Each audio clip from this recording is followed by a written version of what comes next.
paso por el acto en un teatro de cartón.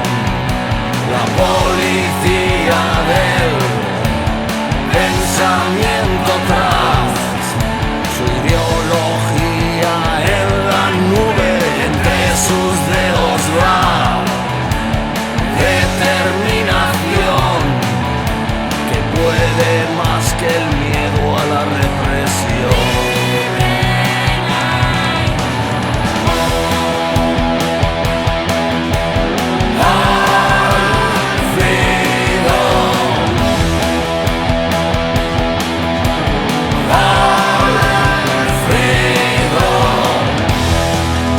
Solo tengo una cosa que decir, que quede bien claro delante de mi pueblo, delante de toda la gente que me ha venido a apoyar, y es que condenado estoy, pero arrepentido no estoy de lo que hice.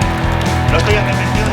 Nuevo chivo expiatorio para el tribunal, la fábrica del miedo como arma de control, una advertencia más para la rebelión. R.A. es castigado para apagar la luz de su altavoz. Alfredo es un preso de expresión.